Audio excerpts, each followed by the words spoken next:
할렐루야. 네. 이 정도 아멘이면 설교를 4시간 하겠습니다. 할렐루야.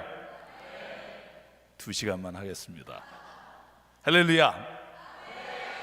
1시간 하겠습니다. 찬양을 부르다 보니까 와, 정말 찬양이 이미 은혜가 돼서 축도하고 마쳤으면 좋겠어요. 더 무슨 말을 할까 이런 생각을 하는데 제가 그래서 멀리서 왔으니까 그래도 말씀을 전하려고 합니다. 여러분, 그 한 분 한 분이 너무 소중하고요. 또 제 자신이 바르샤바라는 데는 교과서에서만 봤지 바르샤바 조약 뭐 이런 거 와본 건 처음이라 또 너무 반갑고요.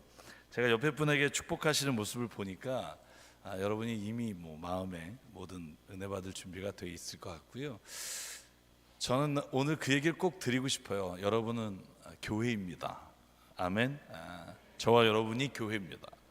교회는 건물이 아니라 살아계신 하나님 예수 그리스도를 나의 구주로 섬기는 모든 사람 한 사람이 교회인 줄 믿습니다.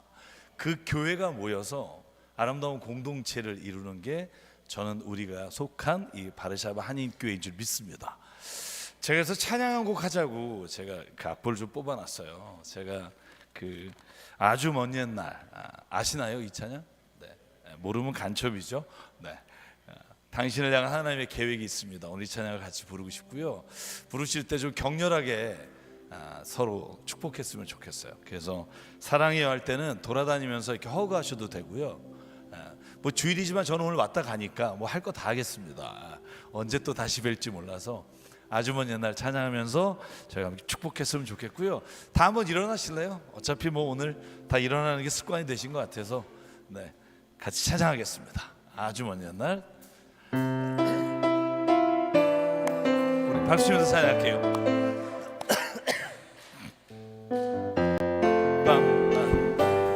아주 먼 옛날.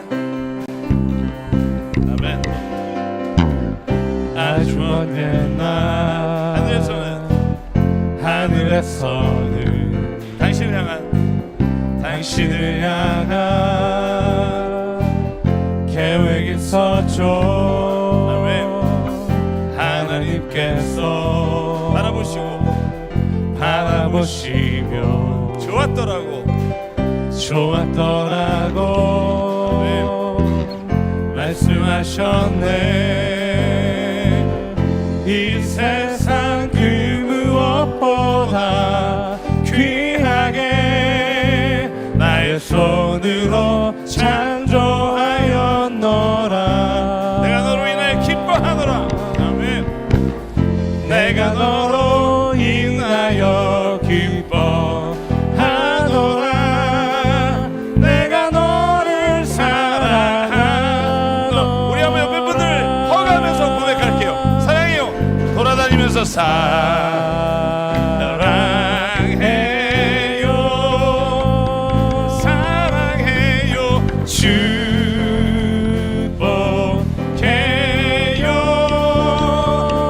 축복해요 당신의 마음에 우리의 사랑을 드려요. 아멘. 사랑을 우리 한번 사랑해요 다시 할 때 한 바퀴 돌고 목사님하고 더 얘기할게요. 사랑해요. 사랑해요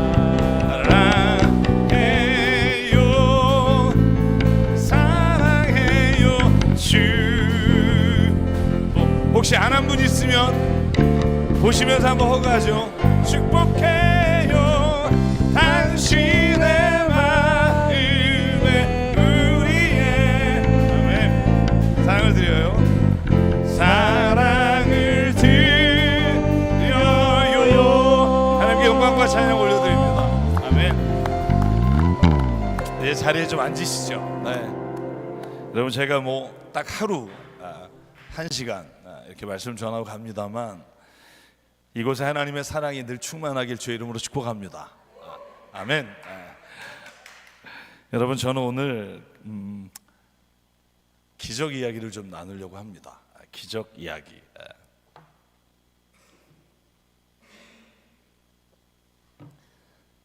우리가 인생을 살아가면서 정말 기적 같은 일이 일어났으면 할 때가 있습니다. 아마 여러분의 인생에도 그런 경우가 있을 거라고 생각해요. 진짜 기적이 일어났으면 좋겠다.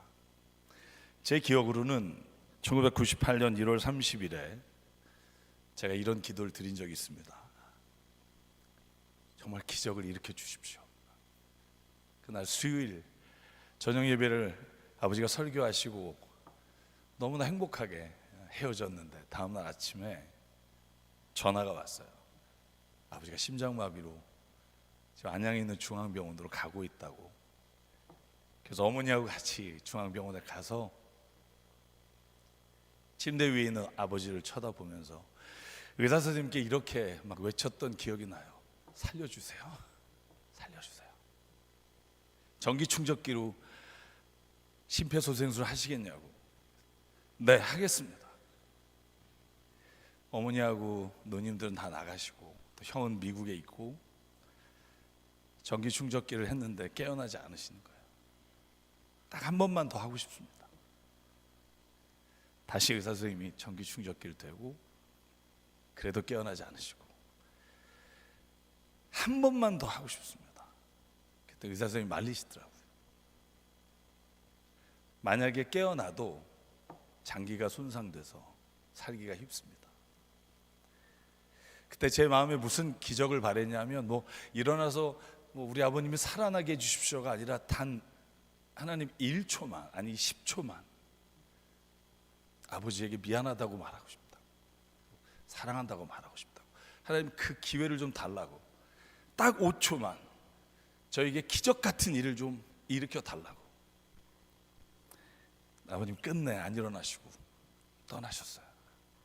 아마 여러분에게도요, 인생에서 이렇게 무언가 간절히 원하고 내 힘으로 해결할 수 없는 문제를 만났을 때 기적 같은 일이 일어나기를 원하는 순간들이 있을 거예요. 여러분, 저는 우크라이나가 러시아의 침략을 받아서 무너졌을 때도 지금까지 기도하고 있어요. 하나님 기적을 일으켜 주십시오.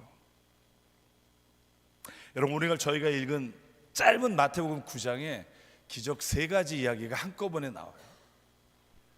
첫째는 12년 혈루병 걸린 여인이 예수가 길을 지나가시는데 예수를 만져요. 내가 이 옷자락을 만지기만 해도 병이 날 줄 믿습니다. 그리고 만져요. 그때 여러분, 예수님이 뭐라 그래요? 본문에 이렇게 나와 있습니다. 그 겉옷만 만져도 구원을 얻겠다. 영어로 성경으로 이렇게 되어 있어요. 내가 정말로 하나님 이 옷을 만지면 날 줄 믿습니다. 그때 예수께서 22절에 보면 그녀를 돌이켜 보시며 이렇게 말합니다. 따라 안심하라. 내 믿음이 너를 구원하였느니라. 아멘. 영어 성경에 이렇게 되어 있습니다. Your faith healed you. 너의 믿음이 너를 치료한 거야. 내가 아니라 너의 믿음이 너를 치료했다. 또 한 가지 기적은요, 12살 된 아이가, 소녀가 죽어요. 그래서 피리 부는 사람, 장례를 치는 사람들이 시끌벅적 모여 있습니다. 그때 예수께서 그 아이에게 들어가서 그 아이를 살리시는 장면이에요. 마지막으로 기적은 어떤 기적이냐 하면 시각장애인 2사람이 예수께 이렇게 외쳐요. 나를 불쌍히 여겨 주십시오. 그때 예수께서 그 집에 들어가서 그들의 눈을 뜨게 해주십니다. 여러분, 이 사건이 우리가 보기에는 그냥 기적 이야기지만 굉장히 깊은 의미를 담고 있어요. 그게 뭐냐 하면 이 3가지 기적의 공통점이 하나 있다는 거예요. 여러분, 공통점이 무엇일까요? 제가 질문했고 여러분들이 대답할 차례예요. 저를 쳐다보시지 말고. 공통점이 뭘까요? 3 사건에 예수님이. 여보세요? 예수님이 어쨌다고? 예수님이 믿음, 또 구원, 또 여러분, 이 사건은요 독특하게 3가지가 한꺼번에 연결되어 있는데 모두가 다 예수께서 만지시거나 예수를 만지는 사건이에요. 여러분, 12년 동안 혈루병을 앓던 여인이 예수를 만졌습니다. 그때 예수님이 그걸 아셨잖아요. 그리고 여인아 안심하라, 내 믿음이 너를 구원하였다 말하였는데, 여러분, 그걸 모든 사람이 들었단 말이에요. 성경에 뭐라고 나와 있냐면 레위기 15장 2절, 유출병에 걸린 사람은 부정한지라 그를 만지는 자도 저녁까지 부정하게 되리라 라고 되어 있어요. 쉽게 말하면 예수께서 여인이 자기를 만졌을 때 접촉하지 못하게 막았어야 되는데 예수는 막지 않으시고 오히려 여인아 내 믿음이 너를 구원했다 말씀해 주셨어요. 여러분 12살 된 소녀에게 다가가셔서 예수께서 일으키실 때 손을 잡아 일으키시니라고 성경에 써 있어요. 사랑하는 여러분, 민수기에 무슨 말씀이 나오냐 하면 이렇게 되어 있습니다. 누구든지 죽은 사람의 시체를 만지고 자신을 정결하게 아니하는 자는 여호와의 성막을 더럽힌 자라. 그 부정함이 그대로 있을 것이다. 여러분, 죽은 아이를 만진 것 자체가 이미 바리새인과 율법학자들에 의해 비난받고, 아니 오히려 예수 십자가에 죽이를 말한 이유를 던져준 게 이 사건에 드러나 있다는 거예요. 여기서 하나 질문할게요. 예수께서 왜 만지셨을까요? 제가 질문했고 여러분이 답을 하셔야 돼요. 왜 만지셨을까요? 저는 믿습니다. 예수님은 능히 만지지 않으시고 말씀만으로도 능히 고치시는 분인 줄 믿습니다. 여러분 믿으십니까? 예수께서는 그 사람들을 만지지 않아도 고칠 수 있음에도 불구하고 그들을 만졌어요. 그 비난과 조롱과 많은 사람들이 자기를 죽이려고 할 것을 알면서도 예수께서 만지셨어요. 왜 만지셨을까? 사랑하시기 때문이에요.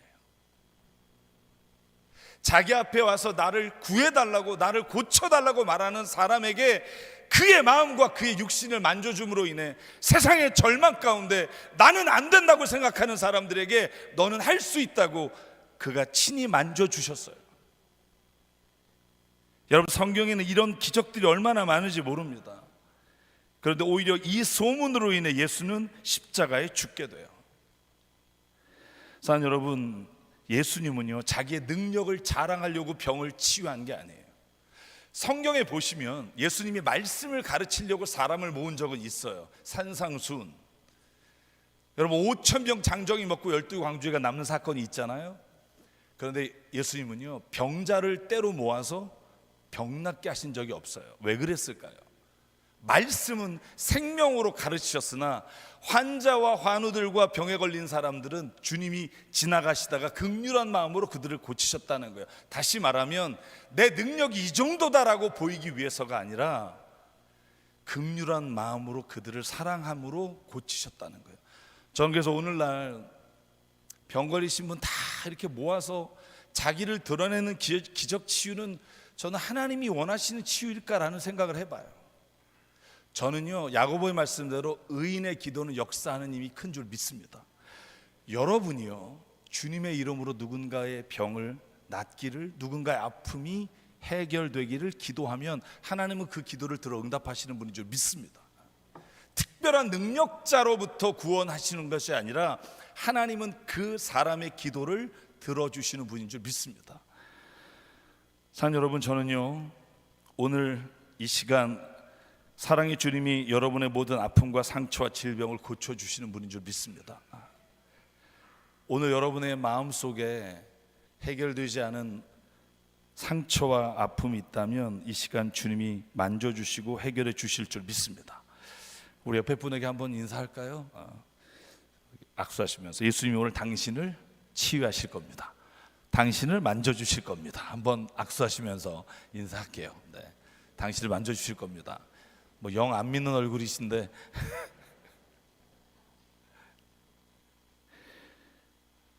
예수님이 옷자락만 만져도 내 병이 날 거라고 생각했던 그 여인의 믿음이 오늘 우리에게 있기를 바라요. 그런데 오늘 저는 설교가 여기에서 시작하려고 합니다. 여러분, 병 낫는, 그리고 우리의 삶에서 문제가 해결되는 이 기적보다 더 큰 기적이 있다는 거예요. 우리가 바라는 질병이나 문제 해결보다 더 큰 기적이 뭘까? 제가 여러분에게 질문 하나 할게요. 아침에 태양이 뜨는 게 기적일까요? 태양이 안 뜨는 게 기적일까요? 속으로는 안 뜨는 거 하고 싶은데 왠지 질문에 트릭이 있을 것 같아서 머리를, 여러분 태양이 안 뜨는 게 기적 같아요. 왜 매일 태양이 뜨다가 태양이 뜨지 않기를 기도하면 하나님이 들어주신다고 생각을 할 것 같아요. 여러분, 그런데 제가 여러분 태양이 매일 아침 뜨기 위해서 어떤 기적들이 일어나는지를 좀 말씀드릴게요. 제가 보스턴에서 있을 때 제가 공부한 파트가 Religion and Science 파트였어요. 그러니까 종교와 과학이라는 파트에서 제가 공부하면서 정말 많은 걸 깨달았는데 그 중에 하나가 이 기적 같은 세상을 살고 있다는 거예요. 여러분 혹시 과학을 공부하신 분도 계실 테니까 한번 제가 맞는지 틀리는지 들어보십시오. 아침에 태양이 뜨기 위해서는요, 지구가 매일 자전을 합니다. 시속 1667km. 여러분 비행기도 1000km로 잘 안 날라요. 1667km로 나르고요. 그 다음에 태양을 공전하는 속도가 시속 11만 km예요. 만약에 이 태양을 공전하는 속도를 느끼면 우린 죽어요.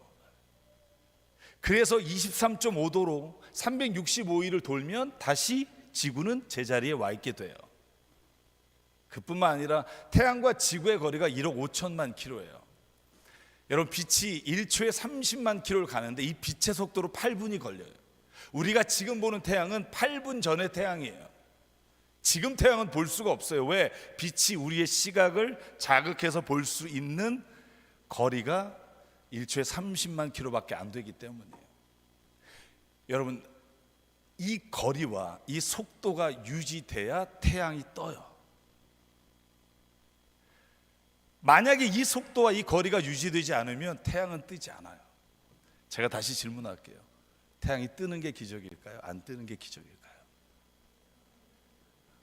이제 좀 마음이 편하시죠? 왜 우리는 이걸 기적이라고 못 느낄까요? 왜 이걸 기적이라고 감사하지 못할까요? 병에 걸려서 병이 치유되면 하나님이 살아계시다고 막 우리가 하나님 앞에 영광을 돌리면서 왜 매일 하나님이 우리의 삶에 기적같이 주시는 하루를 왜 기적이라고 말하지 못할까요? 우리가 매일 경험하기 때문이에요. 여러분 우리 자신을 볼까요? 여러분 우리 자신 안에 있는 혈관이 몇 킬로인 줄 아세요? 동맥, 경맥, 모세혈관을 포함해서 12만 킬로예요. 12만 킬로면 제 몸에 있는 혈관만으로 지구를 세 바퀴를 돌아요. 지구가 적도를 중심으로 4만 킬로예요. 그러면 제 몸에 있는 혈관이 지구를 세 바퀴를 도는데 심장의 범핑으로 모든 게 머리부터 발끝까지 혈액이 순환이 되지 않으면 여러분 우리는 죽어요. 뇌경색이 오거나 막히면 뇌출혈이 되거나. 여러분 그런데 저와 여러분이 오늘 이 주일에 예배 드리러 와서 오늘 하나님께 찬양과 경배와 말씀을 들을 수 있는 건 우리의 육체의 혈관이 오늘도 건강하게 돌기 때문이에요. 여러분 이게 기적일까요? 아닐까요? 저는 이게 기적이라고 믿어요. 여러분 저는 매일 아침 일어나서 하나님 앞에 감사해요. 저희 아버지가 하루아침에 주무시다 돌아간 이후부터 저는 매일 아침에 깨는 게 기적이라고 느껴요. 사랑하는 여러분, 여러분이 아침에 일어나서 하나님 앞에 이 기적을 찬송하면서 살기를 바라요. 병을 고쳐주시는 기적, 이게 여러분의 눈에는 엄청나게 크게 보일지 모르지만 정말 자세히 세상을 돌아보면 매일 아침에 눈 뜨는 게 기적이요, 우리의 삶에서 우리가 오늘도 숨쉬며 살아가는 하루하루가 매일 기적이라는 것을 하나님 앞에 고백하는 삶이 되기를 주의 이름으로 축복합니다. 여러분 성경에서 하나님이 이렇게 말해요. 우리의 삶은 우연이 아니고 우리는 하나님의 뜻에 따라 이곳에 왔으며 하나님이 우리를 오늘 그분의 목적을 따라 이끌어 가신다는 거예요. 여러분 이걸 믿으십니까? 여러분 오늘 예배에 나온 것도 여러분에게는 분명한 이유가 있고요, 바르샤바에 하나님이 보내신 데는 분명한 이유가 있고요, 여러분의 삶의 자리에 여러분의 가정을 주신 데도 분명한 이유가 있고요, 여러분의 교회를 통해 하나님이 행하실 분명한 이유가 있는 줄 믿습니다. 이것이 그리스도인이 갖고 있는 삶의 모든 자세라고 저는 믿어요. 여러분 이사야 43장 1절에 이렇게 말해요. 야곱아 너를 창조하신 여호와께서 지금 말씀하시니라. 이스라엘 너를 지으신 이가 말씀하시느니라. 너는 두려워하지 말라. 내가 너를 구속하였고 내가 너를 지명하여 불렀나니 너는 내 것이다. 사랑하는 여러분, 저에게 이렇게 묻는 분이 많아요. 청년들이 특별히 그런 질문 많아요. 나에게 기적을 한번 보여주면 내가 하나님 살아계시는 거 믿겠다는 거예요. 예를 들면 성경에 홍해가 갈라지는 기적 같은 걸 난 왜 안 보여주시냐는 거예요. 보여주면 난 하나님 안 믿을 수가 없다. 믿을 거다 죽는 날까지. 저는 이걸 뻥이라고 생각해요. 여러분 성경을 보실래요? 이스라엘 백성이요, 이집트에서 노예처럼 지내다가 여러분 드디어 출애굽하고 나서 홍해를 만나요. 여러분 홍해가 어떤 곳이에요? 여러분 바다에 사람이 도저히 지나갈 수 없는 그곳에 여러분 이집트의 군사들이 쫓아오고 앞과 뒤가 막혀 있을 때 홍해를 가르셔서 마른 땅을 건너게 하셨어요.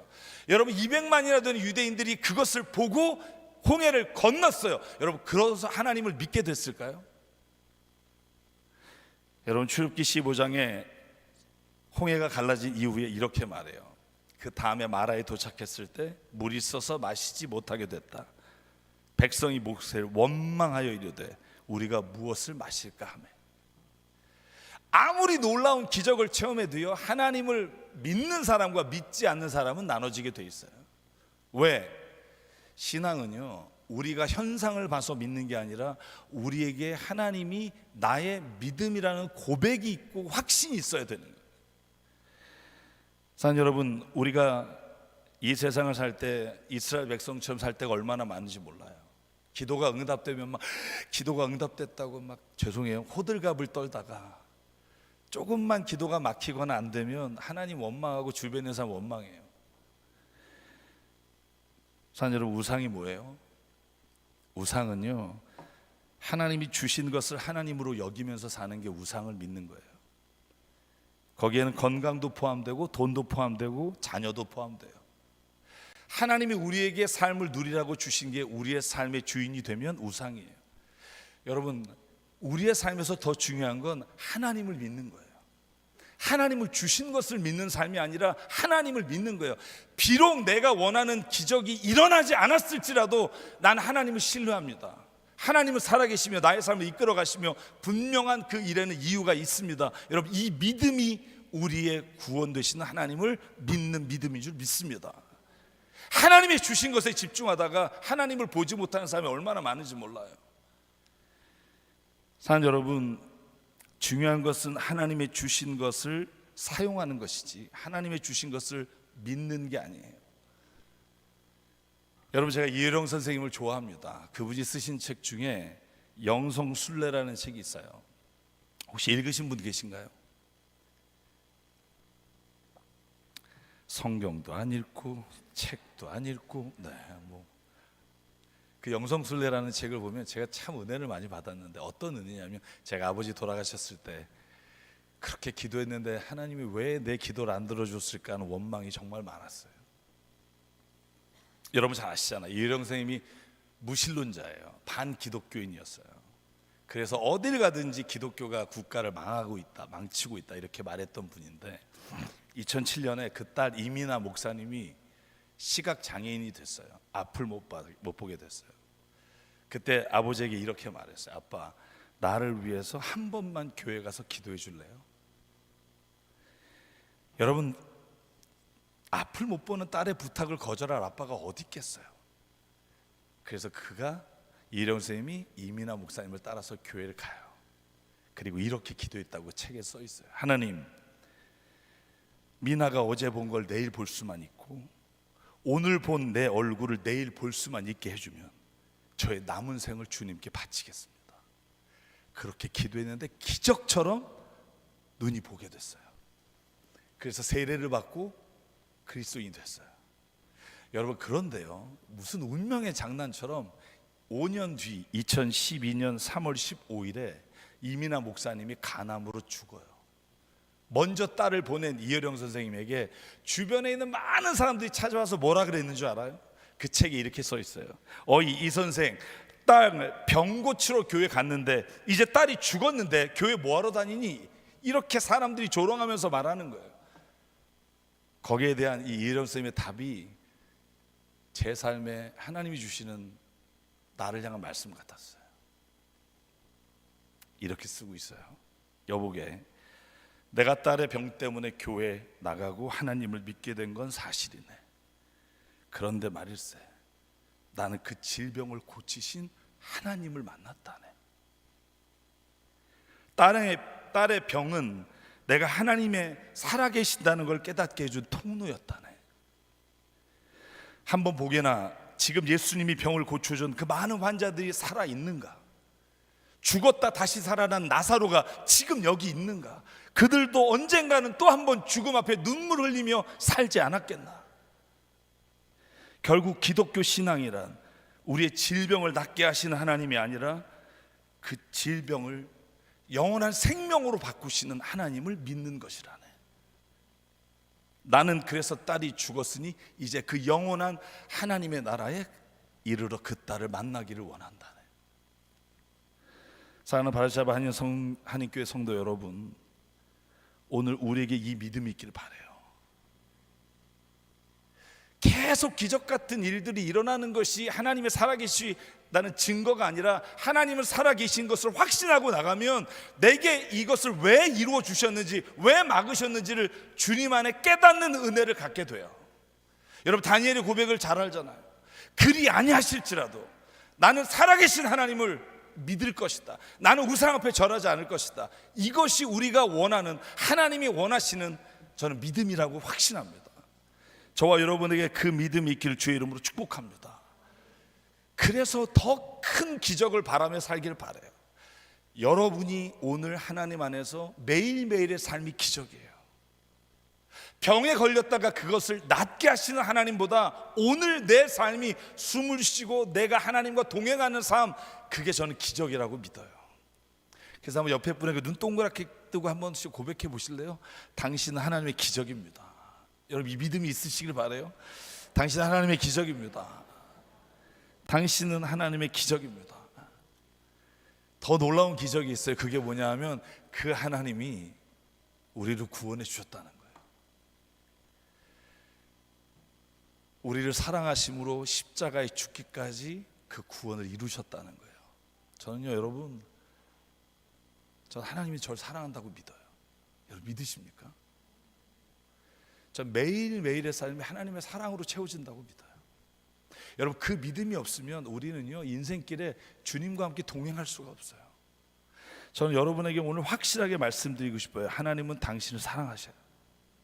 여러분, 요한일서 4장 10절에 이렇게 말해요. 사랑은 여기 있으니 우리가 하나님을 사랑한 것이 아니요 하나님이 우리를 사랑하사 우리 죄를 속하기 위해 화목제물로 그 아들을 보내셨습니다. 아멘. 많은 분들이 이런 질문합니다. 하나님이 왜 때로는 하나님을 부인하고 돌아서고 원망하고 죄를 지는 나를 사랑하실까? 여러분, 이런 질문할 때마다 제가 떠오르는 일이 하나였어요. 제가 2005년에 공부를 마치고 한국에 돌아갔을 때 너무 바빴어요. 그때 금요 기도회를 마치고 집에 갔는데 저희 아내가 저희 딸을, 열이 한 40도를 넘나들고 있는 딸을 이렇게 막 얼음물로 이렇게 막 거의 몇 시간을 씻어서 지친 거예요.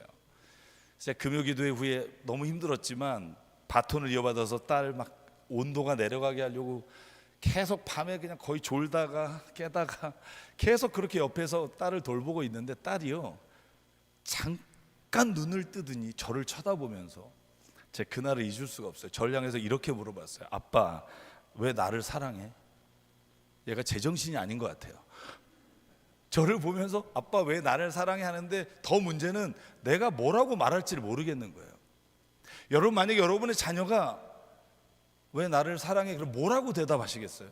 여쭤보고 싶어요. 네가 나중에 엄마 아빠 먹여 살릴 거니까 뭐 네가 학교에서 1등이잖아, 너가 예쁘잖아, 무슨 대답을 할까요? 그때 여러분, 제 입에서 나온 대답이 뭐였냐면, 하은아, 아빠 엄마가 너 낳았잖아. 이거 외에는 답이 떠오르지 않아요. 그런데 시편 2편 7절을 보니까 하나님이 이렇게 얘기하셨더라고요. 이르시되 너는 내 아들이라 오늘 내가 너를 낳았도다. 하나님 왜 날 사랑하실까? 하나님이 저와 여러분을 창조하시고 그대로 고아처럼 두신 게 아니라 그 사랑으로 우리와 함께 계시기 때문에, 저는 그 하나님이 오늘도 저와 여러분의 인생길에 사랑하신다고 매일 말씀하시는 그 음성을 우리가 듣기를 원해요. 여러분, 인간도요, 멀쩡한 자식보다 모자란 자식이 마음에 쓰이잖아요. 여러분, 저희 친척 중에 8년 전에 돌아가셨는데, 좀 창피한 말이지만 알코올 중독자 한 분이 계셨어요. 그 노모가 86세 할머니였어요. 근데 여러분, 그 아들 하나 빼고 나머지 셋은요 잘 됐어요. 성공했고 좋은 학벌에 너무나 좋은 집에 사는데, 저희가 부탁했어요. 할머니, 이제 좀 86세인데 이제 좀 자녀들 집에 좀 괜찮은 집에 가서 사세요. 왜 공덕동에 그 쓰러져간 아파트에서 지금 40년째 사시냐고. 그때 할머니의 대답이 뭐였냐면요, 전서방, 저에게 전서방이라고 하셨어요. 전서방, 다른 애들은 내가 없어도 되지만 무전 취식으로 술집에서 술 먹고 경찰에게 끌려온 아들에겐 주소 외우는 게 이 집밖에 없다고. 40년을요 정말 알코올 중독으로 술집에서 연연하시고 길에서 주무시다가 길에서 돌아가셨어요. 저는 지금도 할머니 살아계세요. 100세세요. 거의 90 몇 세신데, 제가 그때 깨달은 게 뭐냐면요, 하나님의 마음이 이와 같을 거라는 거예요. 여러분, 우리는요 예수 잘 믿는 사람이 좋지만 저에게는요 하나님의 눈으로 보면 예수님을 떠난 사람을 하나님이 눈물을 흘리며 기다리고 계시다는 게 보여요. 왜 하나님이 우리를 사랑하실까? 그분이 우리를 낳으셨기 때문에. 저는 성경의 이 말씀을 믿습니다. 사랑하는 성도 여러분, 왜 짧은 인생을 살아가면서 원망하면서 지옥을 사세요? 저는 짧은 인생을 사는 동안 이곳이 천국이 되기를 주의 이름으로 축복합니다. 여러분의 가정이 천국이 될 수 있어요. 여러분의 교회가 천국이 될 수 있어요. 왜 지옥을 사느냐 하면 여러분이 지옥을 선택했기 때문이에요. 여러분, 제가 고백하는데요, 저는 저희 딸한테 진짜 아빠, 무서운 아빠였어요. 손찌검도 하고. 그래서 저희가 우리 집사님 오셨는데 2010년도에 저희 교회 표어가 뭐였는 줄 아세요? 가족을 교인처럼 대하자. 여러분, 교인을 가족처럼 대하자는 표현은 봤어도 가족을 교인처럼 대하자는 표현은 들어본 적이 없을 거예요. 제가 왜 그렇게 정했냐면, 교회에서는 제가 진짜 나이스하더라고요. 성도님이 무슨 욕을 하든 아유 죄송합니다. 집에만 가면 인상을 쓰고요. 집에만 가면 제가 교회처럼 사는 게 아니에요. 제가 기도를 마치고 저녁 늦게 막 힘들게 집에 들어가면 신발끈을 막 풀고 벗으려고 하는데 저희 아내가 저를 보고 여보 신발 신었으니까 지금 가서 우유 사와. 그러면 제가 아내를 보면서 그랬어요. 신발 벗고 있잖아! 이렇게 소리 지르고 막. 왜냐하면 교회에서 받은 스트레스가 있어서. 여러분, 그런데 제 딸이 저에게 그 어간쯤에 이렇게 말했어요. 아빠 안에는 예수님이 아니라 사탄이 있는 것 같다. 초등학교 4학년짜리가. 그때 진짜 교회 가서 하루 종일 운 것 같아요. 하나님, 내가 이 목회를 왜 합니까? 할 필요가 있습니까? 그때 하나님 내게 주신 마음이 뭐냐 하면 그거였어요. 네 안에 주님의 사랑이 없는데, 그리고 네가 사람들에게 보이려고 신앙생활 하는데 너에게 기쁨이 있을 수가 있겠니? 그날부터 지금 13년을 제가 주님의 약속한 대로 살아요. 집에서 신발 벗다가 우유 사오려면 바로 사오고요. 아니, 자다가 잠옷 입고 있는데도 사오려면 사와요. 우리 아내한테 물어보세요. 우리. 근데 그러니까 천국이 돼요. 이 천국은 멀리 있잖아요. 우리가 살아가는 천국은요, 죽어서 하나님 나라에 가는 것만이 아니라 오늘 여기에서 저와 여러분이 선택하고 살 수 있어요.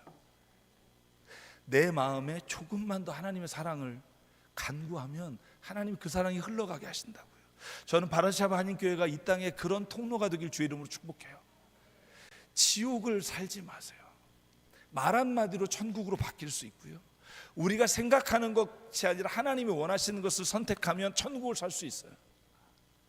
사랑하는 여러분, 창조주 하나님이 피조물인 우리를 사랑하셔서 십자가에 죽기까지 구원해 주신 기적이 우리의 가장 큰 기적이라고 저는 믿어요. 그 사랑을 믿는 사람은요, 저는 결코 하나님의 손에서 그 사랑에서 떠날 수 없다고 믿어요. 여러분, 그래서 저는요, 가장 큰 기적은 영원한 부활을, 영원한 생명을 주신 하나님의 그 놀라우신 은혜라고 믿어요. 여러분, 천국을 믿으십니까? 이호세 목사님이 금요일날 말씀하셨는데 전 천국을 믿어요. 저도요, 나름대로 똑똑하게 공부를 오래 해서 이렇게 하고 살았었어요. 꼭 부활이 없어도 된다. 이 세상에서 예수님 믿고 내가 착하고 행복하게 사는 것만으로도 충만하다. 여러분 그렇게 말하는 성도들이 우리 교회에 꽤 있어요. 여러분 근데 저는 그걸 뻥이라고 생각해요. 왜냐하면 사도 바울이 고린도전서 15장 19절에 이렇게 고백해요. 같이 한번 읽을까요? 시작. 우리가 바라는 것이 다만 이 세상의 삶뿐이면 모든 사람 가운데 우리가 더욱 불쌍한 자이니라. 아멘. 사도 바울이 뭐라고 말하냐면 부활에 관한 말씀을 하면서 우리가 만약에 이 세상이 끝이라고 생각한다면 제일 불쌍하다. 왜? 이 세상에서도 제대로 못 놀고 죽어서도 하나님의 나라에 대한 소망이 없다면 가장 불쌍한 사람이다. 여러분 우리에게 주신 가장 큰 기적은 부활에 대한 기적인 줄 믿습니다. 여러분 이걸 믿는 사람과 믿지 않는 사람의 삶은 완전히 달라져요. 왜? 부활의 소망이 있는 사람은 이 세상의 어떠한 고난도 이겨낼 능력과 힘을 하나님이 우리에게 주신다는 거예요. 그 소망이 없는 사람은요 힘들고 좌절하고 최선을 다해 열심히 살다가 거기까지예요. 그게 무너지면 다 무너져요. 제 시간이 없지만 키에르케고르라는 사람이 제가 공부하다가 만난 가장 그 신학 중에 하나가 뭐냐면 그분이 이런 고백해요. 윤리적으로 착하게 사는 게 목적인 사람에게는 딱 한계가 어디까지냐면 내 교양이 무너졌을 때예요. 내 한계가 무너졌을 때, 내가 착하게 살 이유가 없어졌을 때, 내가 착하게 산 결과로 나에게 다른 사람이 오히려 나를 이용하고 내가 오히려 더 그것 때문에 손해를 봤을 때 우리는 더 무너진다는 거예요. 착하게 사는 게 기독교의 목적이 아니라 우리의 모든 실존의 마지막 목적은 하나님의 나라에 있다는 거예요. 그래야 이길 수 있다는 거예요. 사도 바울이 그의 모든 편지에서 뭐라고 말해요? 나는 세상을 이겼다. 그 말의 의미는 나는 하나님의 나라에 대한 소망으로 지금의 고난을 이겨낼 능력을 하나님이 주셨다는 거예요. 저는 누가 돌아가시면 장례식마다 제가 하는 설교가 있어요. 저도 사실 부활을 몰라요. 저는 언더스탠딩 할 수가 없어요. 왜냐하면 그건 내 이성적 한계를 넘어서는 일이기 때문에. 그런데 제가 어렴풋이 기억하는 게 있어요. 그건 뭐냐면 제가 어머니 뱃속에 있었던 10달 동안이에요. 여러분 혹시 기억나시나요? 저는 오른손 엄지를 빨았던 기억이 나요. 어렴풋이 배꼽도 3번 정도 만진 거 같고. 근데 말입니다, 10달 이후에 이 바깥 세상이 있을 거라는 상상을 해본 적 있으신가요? 밖에서 아빠 엄마가 모차르트 음악을 틀어주면서 머리가 좋게 나와라, 파란 신발을 사놓고 빨리 나와라. 여러분 내가 어머니 뱃속에서 생존하는 방식이 달라요. 여러분 양수 안에서 폐로 숨 쉬지 않고 배꼽으로 숨 쉬어요. 그 공간은 암흑으로 가득 차서 이 바깥 세상을 상상할 수도 없어요. 그런데 나와 보니 부모님이 나를 기다리고 있고 내가 생각지도 못한 우주와 모든 만물이 우리의 눈에 비쳐요. 저는 이게 부활에 관한 소망이라고 생각해요. 여러분 죽었다 다시 이 땅에 오신 분 예수님밖에 없어요. 예수님께서 뭐라 그러냐면 너희의 하나님의 집에는 거할 곳이 많도다. 걱정하지 마라. 내가 예비하고 있다. 어느 누구도 죽었다 살아나는 일은 있을지 모르나 영원한 나라를 다녀온 사람은 예수밖에 없기에 저는 예수님의 말씀을 믿습니다. 여러분 10달 동안 어머니 뱃속에서 바깥을 상상해 보지 못한 것처럼 저는 어느 날 우리 모두가 다 부활의 아침에 주님의 나라에 만나게 될 것을 믿습니다. 저는 제가 그렇게 기적처럼 한 번만 눈뜨게 해주십시오 라고 기도했던 아버지를 보지 못했지만 그날의 아버지를 만날 것을 믿습니다. 아버지 돌아가셨을 때 아버지가 목회하시던 교회, 아주 자그마한 교회예요. 40년을 개척교회 빈민들과 함께 사시다 돌아가셨는데 마지막 장례식을 그 교회에서 예배 드릴 때요, 마지막 다 눈물 흘리고 막 이제 나가려고 하는데 아버지가 영상이 나오는 거예요. 교인들이 그 영상을 가지고 있더라고요. 아버지가 나오셔서 이러는 거예요. 제 장례식에 오신 모든 분들을 주님의 이름으로 축복합니다. 저희 아버지는 항상 죽음을 준비하시고 설교할 때마다 하셨대요. 내가 하늘나라로 가는 이 기쁜 날 울지 마십시오. 우린 반드시 천국에서 만납니다. 내가 여러분들을 위해 기도하겠습니다. 이게 우리 아버님이 마지막 제게 주신 말씀이고 그 말씀을 믿고요. 우리 아버님 굉장히 재밌으셔서 마지막 멘트가 이런 멘트였어요. 소찬이 남아 음식을 준비하였사오니 맛있게 드시고 돌아가시기 바랍니다. 여러분, 모든 사람이 울다가 갑자기 거기서 빵 터져서 웃다가, 저는 그래서 이 부활의 소망이 있는 사람에게 죽음은 때로는 두려움이 되지만, 그러나 믿음 있는 사람에겐 그 죽음도 주님의 나라의 기쁨이 될 수 있다는 걸 믿어요. 사랑하는 바르샤바 한인교회 여러분, 제가 다시 언제 여러분을 만날지 잘 모르겠어요. 한국에 들어오시면 찾아오시면 제가 식사는 대접할게요. 그런데 우리는 다시 만나요. 기적과 같은 그 부활의 날에 하나님과 함께 우리가 춤추며 주님을 찬양하게 될 날을 믿습니다. 오늘 말씀을 나눠서 감사하고 이 시간 잠깐 기도했으면 좋겠어요. 기도하실 때, 하나님, 기적 같은 하루를 살아가도 되는데, 천국을 살아갈 수 있는데 매일 치고 싸우고 지옥 같은 삶을 살아가는 우리를 이 시간 용서해 주시기 원합니다. 하나님 아버지, 내 말의 한마디가 생명을 살릴 수 있는데, 기적을 일으킬 수 있는데, 사람들에게 상처 주고 아프게 하는 이 말이 내 입에서 나가는 것을 주님 막아주시기 원합니다. 아버지 하나님, 간절히 기도합니다. 우리의 소망이 여기가 아니라면서도 매일 자녀들이 좋은 대학, 좋은 곳에 가는 것에만 관심이 있지 주님을 만나는 일에 관심이 없는 하나님, 우리의 마음을 주님께서 찢어주시고 그 세상에 무엇보다 이 주님을 만나는 기적을 하나님, 자녀들이 누리게 하여 주시옵소서. 오늘도 이 시간 말씀을 기억하며 우리가 한 목소리로 주님 앞에 우리가 함께 통성을 함께 기도하겠습니다. 상관을 위해 감사합니다. 아버지 하나님, 오늘도 이 시간 주님께서 우리를 불러주시고, 아버지 정말로 하나님께서 우리의 삶의 자리에 날마다 새로운 기적을 일으켜 주시며, 아침에 일어날 때마다 잠자리에 들 때마다 하나님의 주의 기적을 누리며 살면서 아버지 날마다 그 원망과 불평으로 살아간 우리의 마음을 아버지 하나님 만져주시기 원합니다.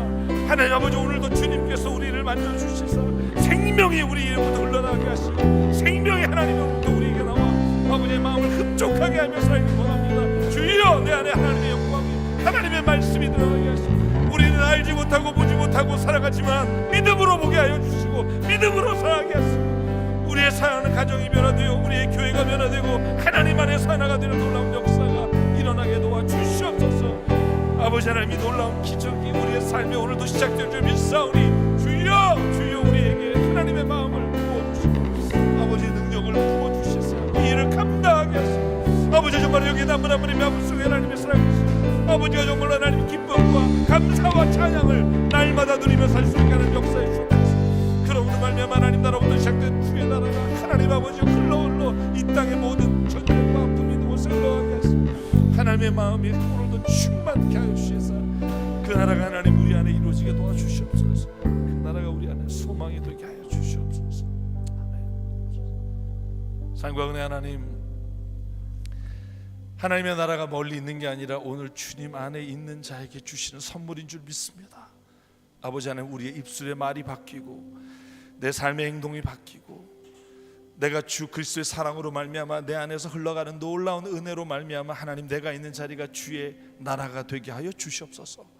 하나님, 오늘 병 낫기를 구하고 내가 원하는 것을 갖기 원하는 기도를 주님 우리가 드리면서 기억해야 할 것은 그것을 주시는 분이 우리의 믿음의 대상인 것을 깨닫기를 원합니다.